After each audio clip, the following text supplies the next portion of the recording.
Hello students, how are you. आशा करते हैं कि आप अच्छे होंगे। आज हमारा ये फर्स्ट चैप्टर है केमिकल रिएक्शन एंड इक्वेशन। तो लेसन शुरू करने से पहले एक बार हम जो हमने 9th में पढ़ा था थोड़ा सा उसके बारे में जानेंगे। हमारा फर्स्ट लेसन था मैटर आवर सराउंडिंग, जहाँ पे हमने मैटर के बारे में पढ़ा था। मैटर यानी कि पदार्थ। पदार्थ क्या होता है? एनीथिंग अराउंड अस, कोई भी चीज, चाहे वो लिविंग है या नॉन लिविंग है, उसे हम क्या कहेंगे? मैटर कहेंगे। तो मैटर की जो सबसे बेसिक यूनिट है उसको हमने नाम दिया था एटम का। एटम यानी कि परमाणु। ये हमने 9th में पढ़ा था। और हमने ये भी सीखा था कि एटम के साथ मिलकर क्या बनाता है? मॉलिक्यूल यानी कि अणु। और जो ये मॉलिक्यूल है ये एटम से या फिर मॉलिक्यूल से मिलकर क्या बनाता है? कंपाउंड यानी कि यौगिक। ये सब हमने 9th में पढ़ा था। तो जो एटम है, एटम के साथ मिलकर या मॉलिक्यूल एटम के साथ मिलकर जो कंपाउंड बनाते हैं उन्हीं के बारे में हम इस लेसन में पढ़ेंगे कि केमिकल रिएक्शन क्या है, केमिकल इक्वेशन क्या है। आपने ये भी पढ़ा था कि मॉलिक्यूल जो कंबाइन करते हैं इसके लिए दो लॉ वहां पे एप्लीकेबल थे। एक तो लॉ था कांस्टेंट रेशियो का था, भाई जब ये निश्चित अनुपात में मिलेंगे तभी क्या बनाएंगे? कंपाउंड बनाएंगे। तो हम हमारे लेसन पर चलते हैं जिसमें क्या है? Chemical reaction and equation. Reaction और इक्वेशन के बारे में जानने से पहले आपने छठी क्लास में दो टर्में पढ़ी थी, 6वीं से 8वीं तक। एक पढ़ा आपने फिजिकल चेंज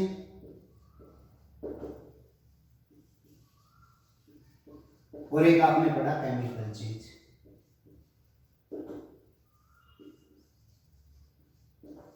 फिजिकल चेंज जिसको हम हिंदी में कहते हैं भौतिक बदलाव या परिवर्तन, और केमिकल यानी कि रासायनिक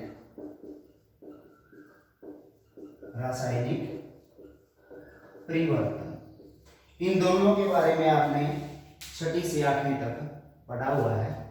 तो मैं थोड़ा सा बताता हूँ आपको फिजिकल चेंज के बारे में। एक एक्टिविटी के साथ बताते हैं। मान लिया मेरे पास एक कागज है और उस कागज को मैं फाड़ देता हूँ, उसके टुकड़े कर देता हूँ, तो किसके अंदर आएगा? फिजिकल चेंज के अंदर। कागज को फाड़ना क्या है? कागज को फाड़ना क्या है? Physical change. अगर मैं इसी कागज को क्या करता हूं? जलाता हूं। अगर मैं कागज को क्या करता हूं? जलाता हूं, वो किसके अंदर आ जाएगा? केमिकल चेंज के अंदर। क्यों? क्योंकि कागज को जलाने से क्या बनेगा? कार्बन डाइऑक्साइड बनेगी। जबकि कागज को फाड़ा है आपने तो तब भी कागज ही है, आप उसको जोड़कर दोबारा से क्या बना सकते हो? कागज बना सकते हो। लेकिन अगर आपने कागज को जला दिया एक बार तो जले हुए कागज से आप दोबारा से कागज तैयार नहीं कर सकते। तो अब आती है केमिकल रिएक्शन, इनके रासायनिक अभिक्रिया क्या है। एक प्रकार से अगर देखा जाए तो जो केमिकल चेंज है इसी को क्या कहा जाता है? केमिकल रिएक्शन कहा जाता है। यानी कि जो रासायनिक अभिक्रिया है, जो रासायनिक अभिक्रिया है वो क्या है? एक प्रकार का रासायनिक बदलाव या परिवर्तन ही है। इनके कागज को जलाना क्या है? एक रासायनिक अभिक्रिया है। क्यों है? क्योंकि कागज के जलाने से हमें क्या मिला? एक नया पदार्थ प्राप्त हुआ है, इसलिए इसको क्या नाम दे दिया हमने, रासायनिक अभिक्रिया का नाम दिया है हमने। और भी बहुत सारी अभिक्रियाएं हैं, जैसे आपका जो एनसीईआरटी का फर्स्ट ही चैप्टर है जिसके अंदर एक एक्टिविटी करवाई गई है मैग्नीशियम रोड के साथ। उसमें क्या कहा गया कि मैग्नीशियम की रोड है, पहले उसको रेगमार से रगड़ा जाता है, उसके बाद उसको जलाना है। तो मैग्नीशियम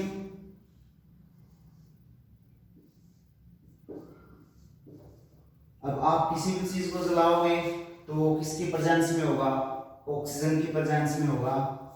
इसको जलाने से क्या बनाएगा, मैग्नीशियम ऑक्साइड बनेगा। ये क्या है, ये एटम था, ये मॉलिक्यूल है, ये क्या है, कंपाउंड है। यानी कि इन दोनों ने मिलकर इस एक को बनाया है। ये एक रासायनिक परिवर्तन है जिसको हमने क्या नाम दिया है, रासायनिक समीकरण का। मैग्नीशियम को Mg के द्वारा लिखा जाता है, जो कि आप 9th में पढ़ चुके हो। ये सिंबल्स है मैग्नीशियम का, ये ऑक्सीजन का है, और ये हमारे पास जो यौगिक आया है, जो कंपाउंड आया है, वो क्या है, मैग्नीशियम ऑक्साइड है। तो आज हम पढ़ेंगे एक जो केमिकल रिएक्शन है, इसके टाइप क्या है, टाइप ऑफ केमिकल रिएक्शन, यानी कितने प्रकार की होती है। दूसरा, इसके कंपोनेंट कितने हैं, component of chemical reaction.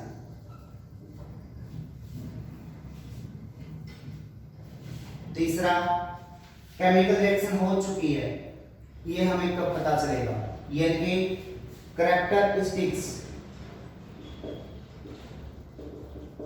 Of chemical reaction, इनके बारे में हम जानेंगे। सबसे पहले हम देखते हैं कैरेक्टरिस्टिक्स क्या है, यानी कि रासायनिक अभिक्रिया हो चुकी है, इसका पता हमें कैसे चलेगा। सबसे पहला point, number 1, change of state.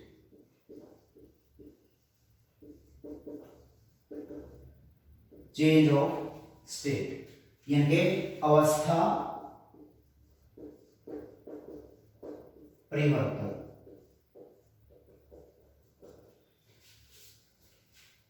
मैंने एक मोमबत्ती ली जो कि एक सॉलिड वैक्स है, यानी कि ठोस मेरे पास क्या है, मोम है। मैंने इसको गर्म किया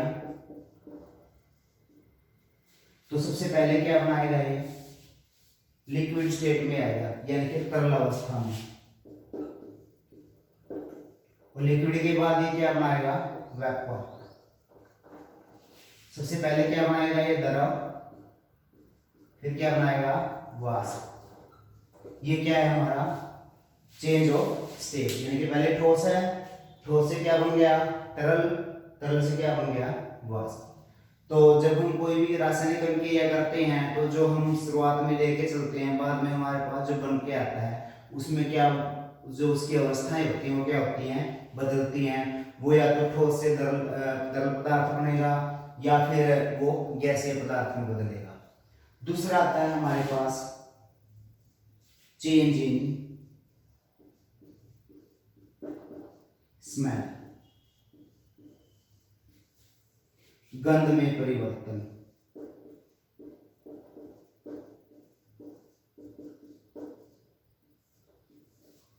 गंध में परिवर्तन, जैसे सब्जियां हैं या फल है, जब खराब हो जाते हैं, सड़ जाते हैं, तो वो भी एक प्रकार की रासायनिक अभिक्रिया होती है।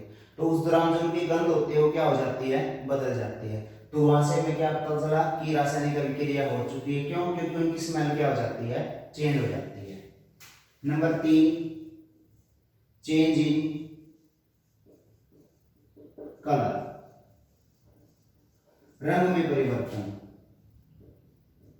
रंग में परिवर्तन,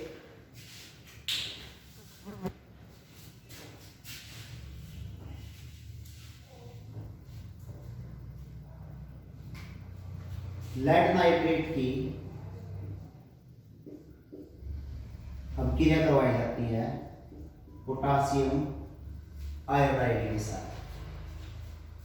तो जो बन के आता है हमारे पास वो बनता है लेड आयोडाइड और प्लस पोटासियम नाइट्रेट।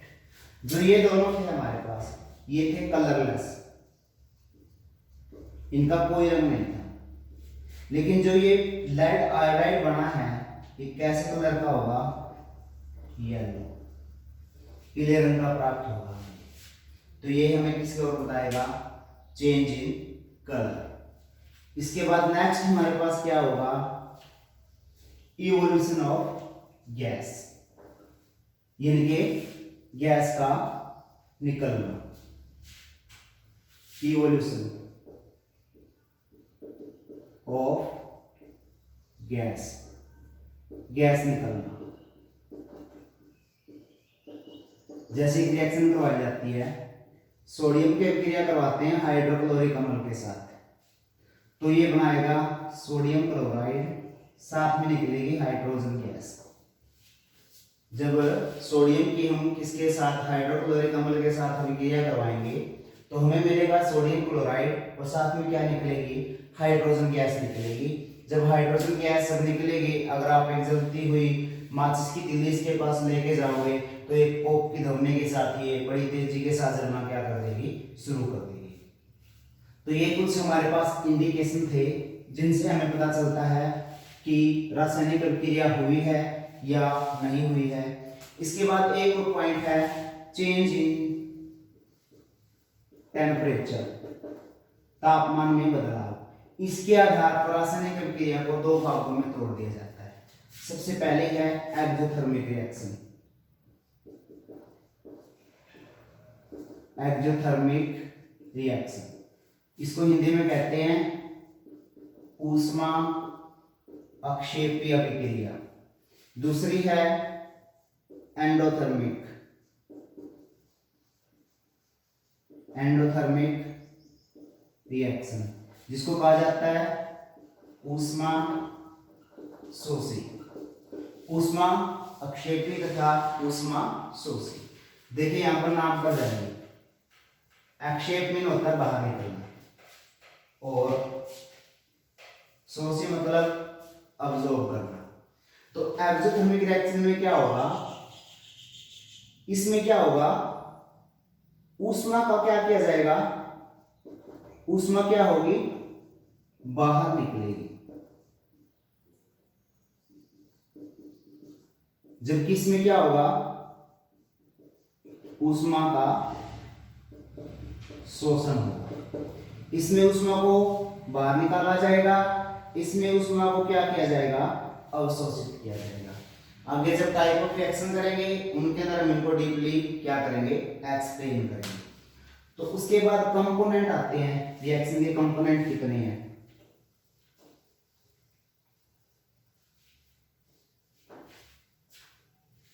दो कंपोनेंट होते हैं। एक तो होता है रिएक्टेंट,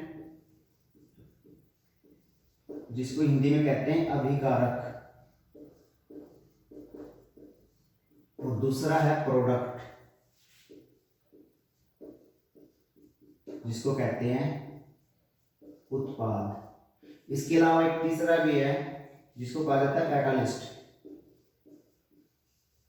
उत्प्रेरक। रिएक्टेंट अभिकारक क्या है? जिसको लेके या जो स्टार्टिंग में पार्टिसिपेट करते हैं रिएक्शन के अंदर, उनको क्या कहा जाता है? रिएक्टेंट। ये कुछ इसी प्रकार से जैसे हमें चाय बनानी है तो चाय बनाने के लिए हम क्या क्या लेते हैं? पानी लेते हैं, दूध लेते हैं, चाय पत्ती लेते हैं, चीनी लेते हैं। वो सब हमारे क्या होते हैं? रिएक्टेंट होते हैं। प्रोडक्ट उत्पाद, यानी कि रासायनिक अभिक्रिया के कारण जो बन के आया है, जैसे चाय बनी है, वो क्या है? उत्पाद है। तीसरा आ गया कैटालिस्ट, उत्प्रेरक। ये क्या है? सिर्फ इसका काम है रेट ऑफ रिएक्शन को, रेट ऑफ रिएक्शन को क्या करना? चेंज करना। ये अभिक्रिया की दर को प्रभावित करता है। अभिक्रिया की दर जैसे उसको फास्ट कर सकता है या उसको स्लो कर सकता है। अब चाय बनानी है, अगर हम जो आंच है गैस स्टोव की, अगर उसको तेज कर देंगे चाय जल्दी बनेगी, अगर हम उसको धीमा कर देंगे तो चाय क्या होगी, धीमे से बनेगी। तो वहां पर जो हीट है वो किसका काम करती है, कैटलिस्ट का काम करती है। इसके अलावा निकिल है, पैलेडियम है, बहुत सारे ऐसे एलिमेंट्स हैं जिनका प्रयोग किया जाता है कैटलिस्ट के रूप में।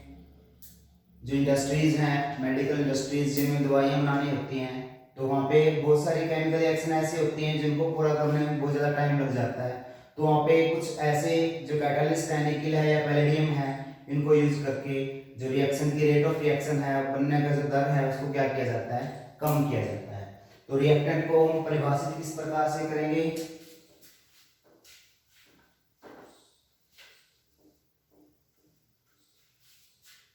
those elements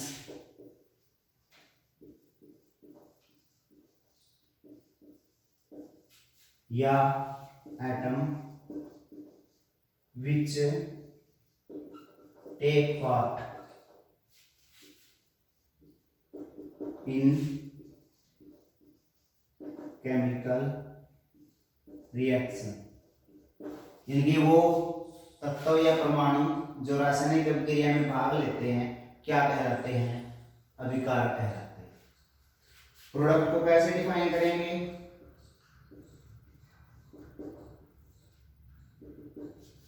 क्योंकि ये रासायनिक अभिक्रिया के कारण बनते हैं, दे आर